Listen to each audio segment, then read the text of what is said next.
എന്തൊക്കെയുണ്ട് വിശേഷം? ഒരു വിശേഷമില്ല. എന്താ പേര്? ഹൃതിക് റോഷൻ. ഹൃതിക് പി ഹരിലാൽ. വൃത്തിക്ക് പറഞ്ഞ ഹൃതിക് ബി ഹരിലാൽ. പി. അച്ഛന്റെ പേരെന്താണ്? ഹരിലാൽ. അമ്മയുടെ പേരോ? സുനിത. അച്ഛന്റെ ജോലി എന്താണ്? എവിടെയാണ് പോലീസ്? തിരുവല്ലയിൽ. ആര് ജോലി ചെയ്യുന്നതാണ് കൂടുതൽ ഇഷ്ടം? അമ്മ ജോലി ചെയ്യണതാണോ അമ്മുമ്മയോ ഈ അമ്മുമ്മയോ? ആണോ? പാചകം ചെയ്യാൻ നല്ലതാരാണ്? നല്ല കറികളൊക്കെ ഉണ്ടാക്കി തരാൻ ആരാ നല്ലത്? അമ്മ. മറ്റേ അമ്മമാരുണ്ടാക്കിയാൽ തിന്നാൻ പറ്റില്ല. പറ്റും. പക്ഷെ എന്നാലും സ്വാദ് അമ്മ ഉണ്ടാക്കുന്നതാണ്. അമ്മുമ്മ ഉണ്ടാക്കുന്ന ഏത് കറിയാണ് ഇഷ്ടം? അമ്മുമ്മ ഉണ്ടാക്കുന്ന എന്തൊക്കെയാണ് നല്ലത്? ചമ്മന്തി, പപ്പടം. ഇതൊക്കെ അമ്മുമ്മ ഉണ്ടാക്കുന്ന വലിയ വലിയ സാധനങ്ങളാണ്. ചമ്മന്തിയും പപ്പടവും. പിന്നെ അമ്മ ഉണ്ടാക്കുന്നത് എന്താണ് നല്ലത്? ചോറ്. അമ്മ ഒരു പ്രത്യേക ഒരു വിഭവത്തിലാണ് അമ്മ വെക്കുന്നത് അല്ലേ? ഒരു കലത്തിൽ കുറച്ച് വെള്ളം ഒഴിച്ച് അരിയിട്ട് ഒരു പ്രത്യേക രീതിയിൽ അങ്ങനെ അമ്മ ഉണ്ടാക്കുന്ന ചോറ് ഒരു പ്രത്യേകതയാണ്. അച്ഛൻ എവിടെയെങ്കിലും കൊണ്ടുപോകും? എവിടെ കൊണ്ടുപോകും? തിരുവല്ലയിൽ എവിടെയാണ് പാർക്ക്? ചങ്ങനാശ്ശേരി പോകും. അച്ഛൻ്റെ ശരിക്കും നാട് എവിടെയാണ്?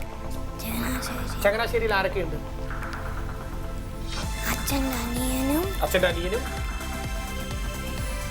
അവിടെ പോകുന്നത് ഇഷ്ടമാണോ? കോട്ടയത്ത് താമസിച്ച കളിക്കൂട്ടുകാരുണ്ട്. ആരൊക്കെയുണ്ട്? ജോയൽ, ആദി. ക്ലാസ്സിൽ ഏത് ക്ലാസ്സിലാണ് പഠിക്കുന്നത്? 2. എവിടെയാണ്?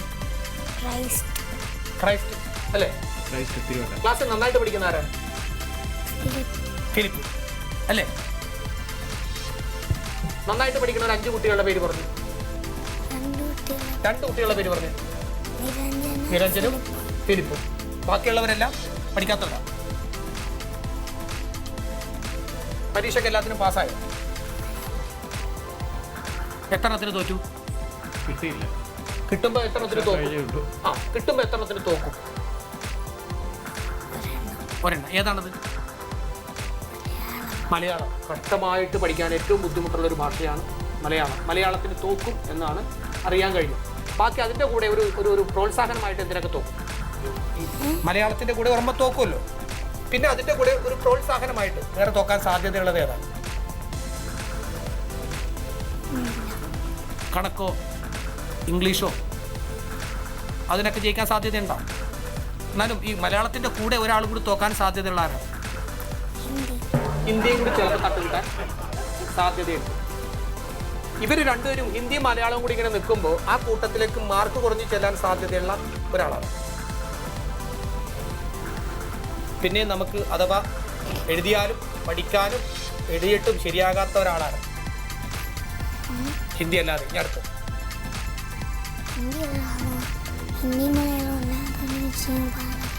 ഹിന്ദി മലയാളം അല്ലാതെ വേറൊരു വിഷയം എനിക്ക് പാടല്ല. ഈ ഹിന്ദി മലയാളം എടുത്തു കളയാൻ പറയും. അല്ലെങ്കിൽ അത് ഇല്ലാത്തൊരു സ്കൂളിൽ കൊണ്ടുപോയി ആക്കുക. കാര്യം നമുക്ക് പഠിക്കാൻ പറ്റാത്തത് അല്ലെ പിന്നെ എന്ത് ചെയ്യണമെന്ന് വെച്ചിട്ടുണ്ടെങ്കിൽ അത് ആത്മാർത്ഥമായിട്ട് പഠിക്കണം. വീട്ടിലെ അമ്മ ഹിന്ദി പഠിപ്പിക്കുമോ? അമ്മയ്ക്ക് ഹിന്ദി അറിയോ? അച്ഛന് ഹിന്ദി അറിയോ? ഹിന്ദി അറിയാം. എന്നാ പിന്നെ അച്ഛൻ വെറുതെ ഇരിക്കുമ്പോൾ അച്ഛനോടൊന്ന് ഹിന്ദി പറഞ്ഞ് പഠിപ്പിച്ചു. പിന്നെ ആരാ? ട്യൂഷൻ സാറിന് ഹിന്ദി അറിയില്ല. പഠിച്ച ആരായി തീരണമെന്ന് വല്ല ആഗ്രഹമുണ്ടോ? ആരാ? ഫയർഫോഴ്സുകാരനാകണമെന്നാണ് ആഗ്രഹം. എന്താണ് കാര്യം? വല്ലപ്പോഴേ തീ പിടിക്കുള്ളൂ. പിടിച്ചാ പണിയാ, പിടിച്ചാ ഇട്ടിന്റെ പണിയാ. ഫയർഫോഴ്സ് ആകുമ്പോൾ എന്താന്ന് വെച്ചിട്ടുണ്ടെങ്കിൽ വെറുതെ അവിടെ ഇരിക്കുക, വല്ലപ്പോഴേ തീ പിടിക്കുള്ളൂ. പോലീസ് ആയാൽ 24 മിനിറ്റ് ഓടി നടക്കും. ആരാകണം? അപ്പൊ പിന്നെ മലയാളവും ഹിന്ദിയൊക്കെ പോയാലും സാരമില്ല. എനിക്ക് തോന്നുന്നത് ഇത് ഫയർഫോഴ്സ് തന്നെ ആകാനാണ് സാധ്യത. തീയണക്കൽ പരിപാടിയാണ്. വീട്ടിൽ ആരാണ് തീ? അച്ഛനാണ് അമ്മയാണ്? വീട്ടിൽ ആരാണ് തീ? അച്ഛനാണ് അമ്മയാണ്? അച്ഛൻ തീ ആവുമ്പോൾ അണക്കുന്നതാണ്. അച്ഛൻ എന്ന് പറഞ്ഞാൽ മൂത്താള്. മൂത്താളാണ് കുറച്ചും കൂടി തീ. ആ തീ അങ്ങോട്ട് ആകുമ്പോൾ ആരാ അണക്കുന്നത്? അച്ഛനാണ് അമ്മയാണ്? അച്ഛൻ. എന്ത് ചെയ്യും അച്ഛൻ? കൊടുക്കും. തല്ലുവോ? വടിയെടുത്ത് കൊടുക്കുക? അമ്മ തീയാകാറുണ്ടോ? അമ്മ അച്ഛനും കൂടി തീയാകാറുണ്ടോ? ഇല്ല. കൂടുതൽ തല്ല് കിട്ടുന്ന ആർക്കാണ്? മോനാണ് ചേട്ടനാണ്? ചേട്ടൻ എത്രാം ക്ലാസ്സിൽ പഠിക്കുന്നു? 5. ചേട്ടൻ ആരായി തീരുമെന്ന് അറിയാമോ? ചേട്ടൻ ആരായി തീരും? അവിടെ നോക്കിയിരുന്നത് ഇരിപ്പ് കണ്ടിട്ട്. പോലീസ് ആകും. പോലീസ്. പോലീസ്. ഇനി പൊളിഞ്ഞ് പാളീസ് ആവുമോ? IPS. അത് നല്ല കാര്യം. പക്ഷേ ഇത് എനിക്കിത്തിരി ഇടങ്ങേടാ. മോനെ ഏറ്റവും പേടിയുള്ള ആരാണ് വീട്ടിൽ?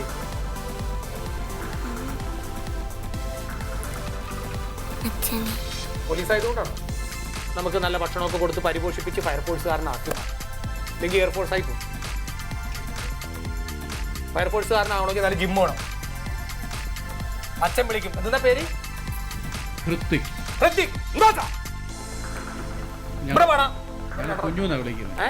കുഞ്ഞു വെറുതെ ആളിങ്ങനെ വന്നത്. നല്ല പേര് ഹൃത്തിക് ഇട്ട് വെച്ചിട്ട് വിളിക്കണത് കുഞ്ഞു. നല്ല മണിക്കത്തെ പേരിട്ട് കൊടുത്ത് ഹൃത്തിക്. ഹൃത്തിക് എന്നൊക്കെ പറഞ്ഞ ആരാ? ഹൃത്തിക് എന്നുള്ള പേരിട്ടിട്ട് മോനെ ഇപ്പോഴും വിളിക്കണത് കുഞ്ഞു. അത് കേട്ട് തന്നെ ആ കുഞ്ഞു വളരുന്നു. അപ്പൊ സൂപ്പർ കിഡ്സിൽ പങ്കെടുത്തിരിക്കുന്ന മിടുക്കിക്ക് മിൽക്ക വണ്ടർ കേക്ക് നൽകുന്ന ഒരു സമ്മാനം.